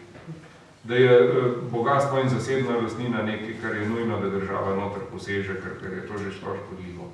Skratka, mi vse te stvari, tudi nacionalni interesi in vse ostalo, to se vse vleče iz tega ven. Zakon o upravnem postopku smo do poznih 90-ih let vedno citirali po ZUP-u iz leta 84, uradni list CFR-ja. Kakšna neumnost, ne? Razprava o zakonu o denacionalizaciji, ki je šlo vedno za glas sem, za glas tja. To se pravi, mi kot narod nismo prevzeli nekega razčiščenega odnosa. To je ja tako. To bi moralo biti z aklamacijo sprejeto v enem branju. Ne pa, da smo imeli ne vem koliko popravkov, pa ne vem koliko državnih uradnikov, ki so morali poročila pisati, zakaj pravzaprav ne delajo, pa kako bojo še nam delati. In volja države, da tega ne izpelje, je izvirala iz mentalitete, da je ta socializem treba braniti. Zato se ni dal Blejskega otoka nazaj, zato se je gledal na cerkev kot nekega sovražnika, ki mu je treba lastnino še dodatno zapleniti, ne pa nazaj, da je. Zato se je gledal na begunce kot tiste, ki pravzaprav se so javili od zunaj, mi smo te stvari gradili naprej, oni njim nič ne pripada. Ne. Nihče od teh večjih nosilcev oblasti ni videl, da je treba stvari popraviti. Da mi leta 90 smo naredili prelom in 25. junij, da je prelom, ampak mi smo principe države peljali naprej, kot da se ni nič zgodilo. Kaj je temeljni problem naše zgodovine? Ampak se optimist rekel. Sem, ker zakaj? Ta stvar ne funkcionira. Pesimist bi bil, če bi se znašel na napačni strani in bi rekel, poglej, se vse funkcionira, se briljantno gre. Pesimisti smo bili tam, ko smo gledali, ne vem, kako Amerika tone, kako vse drugo tone, 70. 80. leta na začetku, ko pravzaprav Zahod je bil v krizi, vzhod pa prosperiral. Danes vidimo, da ta stvar ne funkcionira. Ker ni sposobnost artikuliranja jasnih odgovorov na ključna vprašanja. Ker stopicamo na mesto in čakamo, da se bo nekaj zgodilo. Mi smo ubili, socializem je ubil odgovornost. Odgovornost. Ni osebne odgovornosti, ni družbene odgovornosti, ni podjetniške odgovornosti, ni odgovornosti, ker je ni bilo, ker je za to poskrbela država. In mi še danes pravzaprav mi bi odlično samoupravljanje lahko nazaj uvedli v zamahu roke, ker so ljudje pri nas vešči samoupravljanja do potankosti. Ogromno razprav, ogromno stavkov, ki se začne, treba bi bilo, bomo, brez opredelitev kdaj, kdo, za koliko denarja. Bomo. In zato jaz sem optimist, ker ta stvar ne gre nikamor. In slej, ko prej bo večinski del naroda prišel do tega, da je treba temelju stvari spremeniti, ne narediti.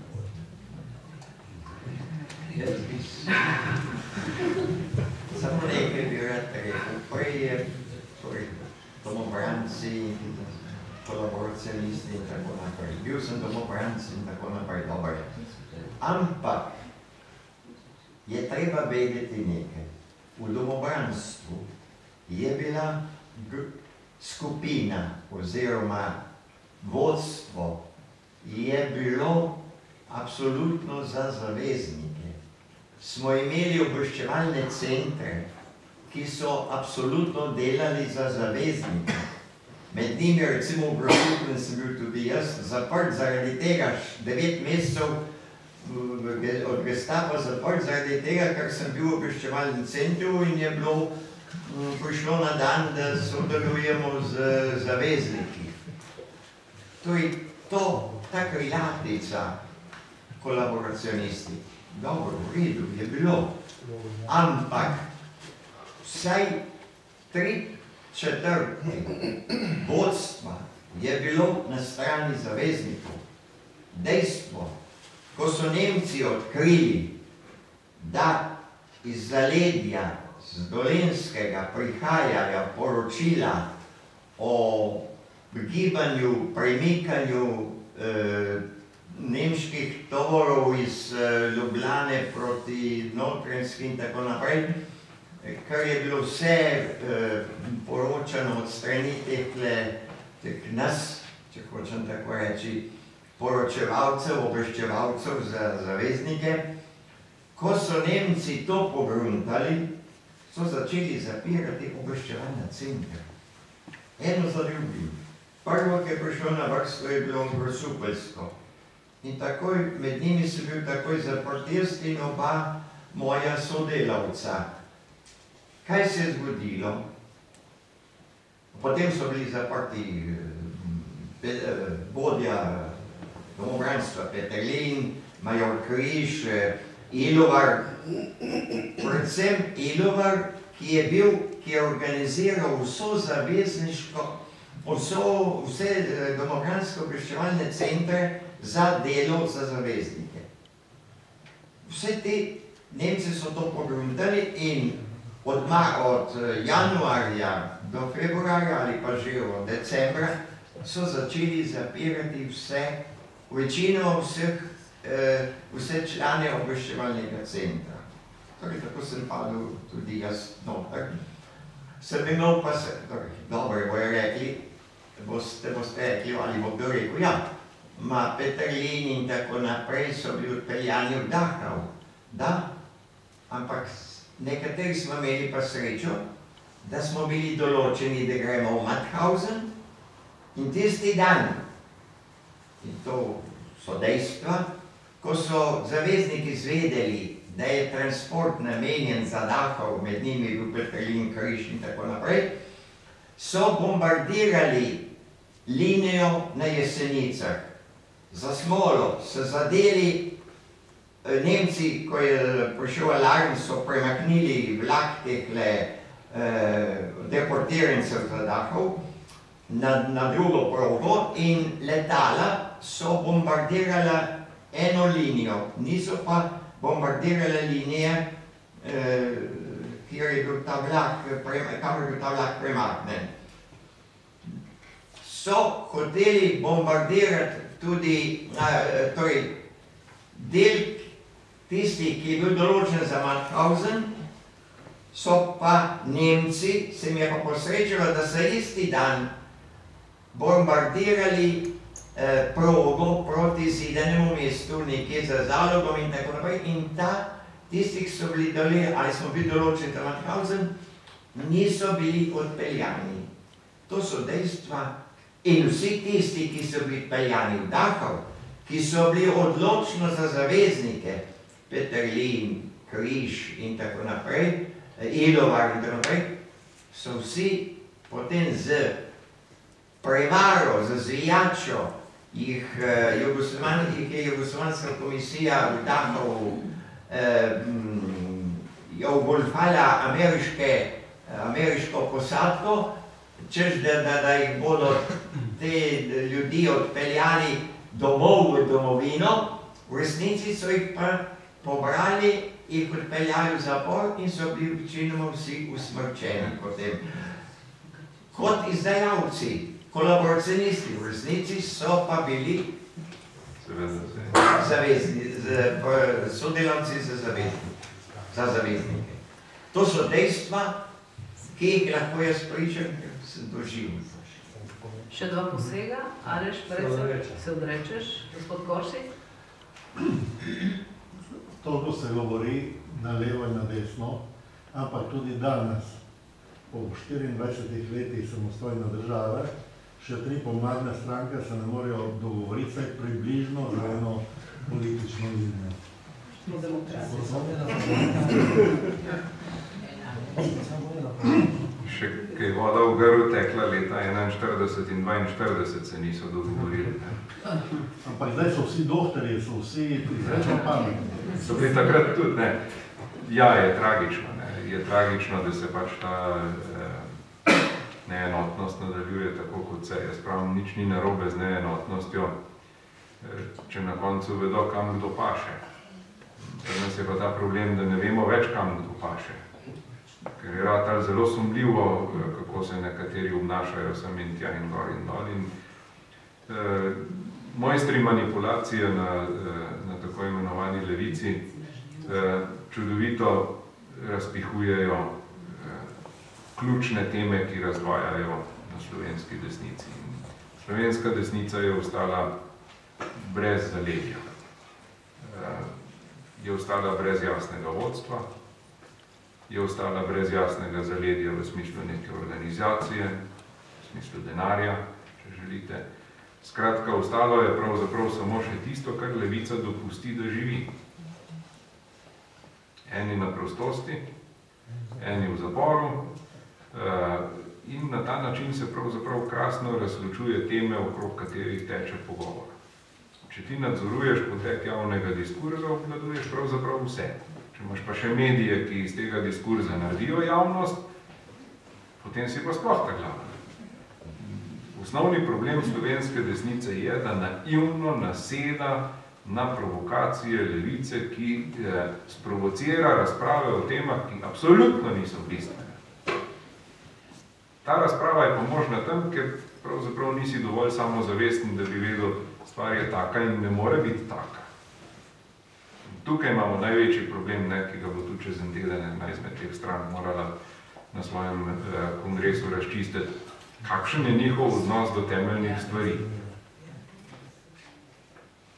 In na tej osnovi bomo ugotovili, kam kdo paše. Jaz ne vem, jaz nemam nič proti, če je kdo tam, ker pač je. Važen, da vem. Ne moreš pa reči, mi smo tukaj, ampak hkrati pa zagovarjamo tudi tu noter. To pa ne gre. Jaz mislim, da te 3 stranke so obsojene na neko životarjenje do nadaljnega in na pogorišču teh 3 strank, ki je pač neizbežno. Če se bo tako nadaljevalo, se bo začela oblikovati neka druga nova skupina ljudi, ki bo začela tudi z nekim novim in bolj jasnim programom artikulirati, kaj pravzaprav je slovenska bodočnost in tudi nek jasen volilni program predstaviti, kaj in kako naprej. Kdaj bo do tega prišlo? Čez 1 leto, čez 2, čez 4, čez 10? Ne vem. Ko bodo razmere zrele, se bo to definitivno zgodilo. Pa, kot vidimo, to, kar je trenutno, ne funkcionira. Ampak je treba začeti pripravljati. Točno tisto ste rekel, kar se treba bi bilo. Iščemo junaka, ki se bo prvi izpostavil. Ne bi treba bi bilo. Je treba začeti pripravljati. Je treba. Se strinjam, je treba.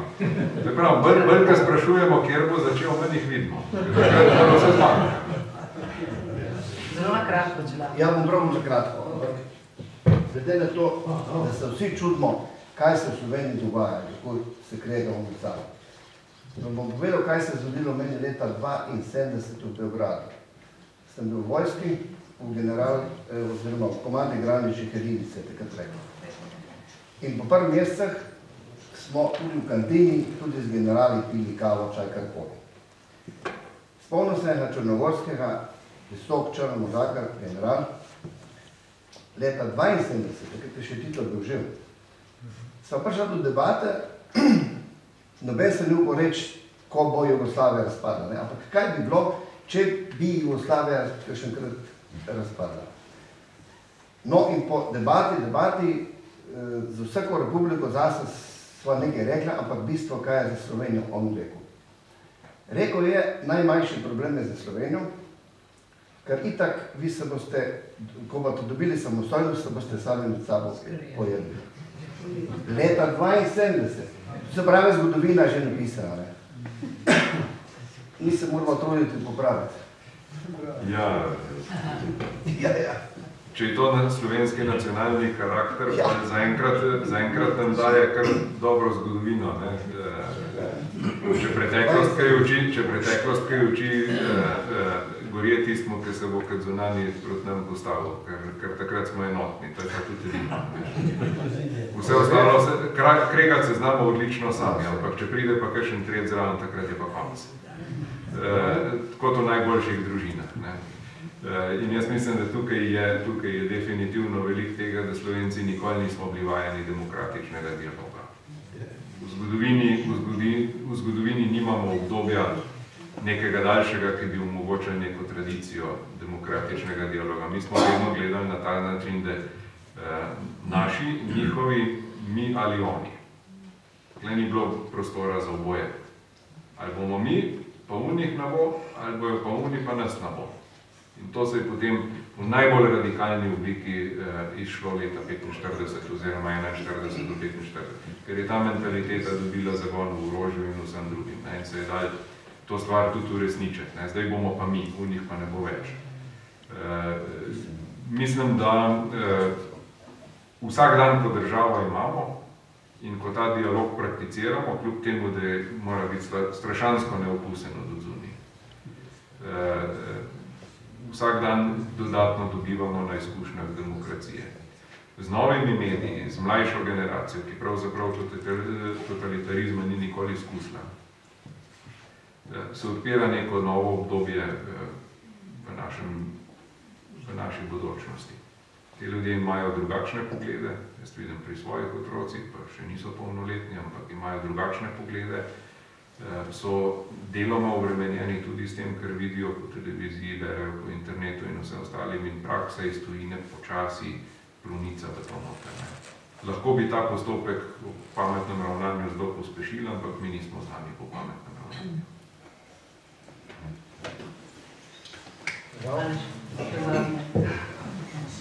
Se strinjam s tem, kar ste rekli, da ste na koncu.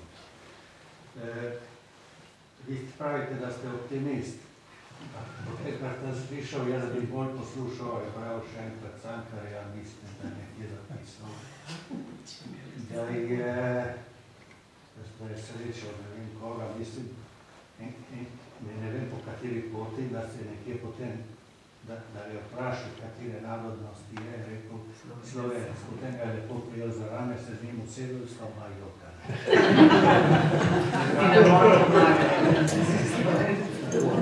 Nekako tako. Zdaj pa, glede dolnih znamnih, ki je proti nam. Mislil sem, da še deloma tega mnenja, da je to, ne rečem monopol, ampak je predvsem stvar osrednje Slovenije. Dolnih znamnih proti nam. To, kar ste rekli zdaj, na koncu sami. Prej so bili klerikalci liberalci, potem so prišli drugi in tako naprej, tako dalje, potem vemo, kako se končava. In danes ta stvar nadaljuje, in vi celo pravite, da je hujše kot leta 42. In to je že spet potem, se vrnati, ki ste v Cankarju odprej. Sem hotel reči, da se to tudi dogaja nekje, nažalost, tudi na periferiji. Najme ne zameri prijatelja Renato Podveršek, ki sem ga poslušal z zanimanjem. Njega še bila dva ugledna stavnika. Prejšnji ponedeljek v Trstu so govorili o medijskem prostoru. No, jaz sem pa potem malo vrnil na politiko, ker je bil ravno tam Tino Mamić. Sem rekel, da sem bil, jaz sem se vrnil tistega dne, pravi Zajduše, imam to precej žgaka, ste pišem prezet, da smo reci so šli na konca. In sem rekel, kaj se je zgodilo na teh volitvah, mislim za župana, ne, v Vojvodščini. Pomladne stranke, tako imenovane, so bili 3 kandidate. Mamić, ne bila krščanska, to mislim Nova Slovenija in tudi SDS. Jaz prinesel, da danes jih nimam, če ne bi tudi danes citiral, to so ti res v številke, ki so jih tudi dobil tam, potem malo kontroliral na internetu.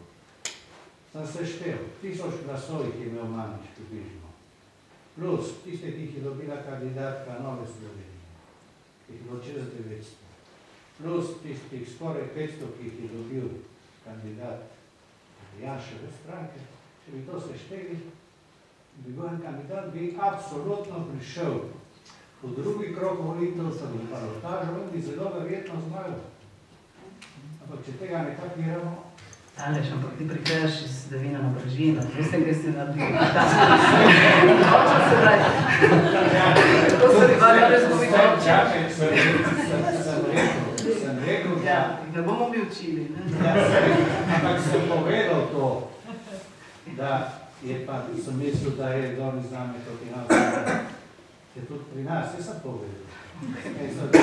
Tudi Ajdovčina mi je to pokazal. Slovenske politične stranke kot mlade rabijo več modrosti. Zaenkrat imajo ambicije in so prepričane, da pač moraš vedno zmagati. In potem pride do tega, da izbruhne še slovenski karakter fovšije, ki itak najde zamero po vsaki stvari in takrat pa itak ni tudi ne dober, da bi ga jaz podprl, ker je že bolj šum, ker ga absolutno ne podprl, da zmaga, ker pa tak, bi ga jaz sicer podprl po ideološki plati. Ta del je še bolj grozen, ker ta, da kdor ni z nami, je proti nam, ker ta je še bolj škodljiv. In se strinjam, bo dozorelo tudi to.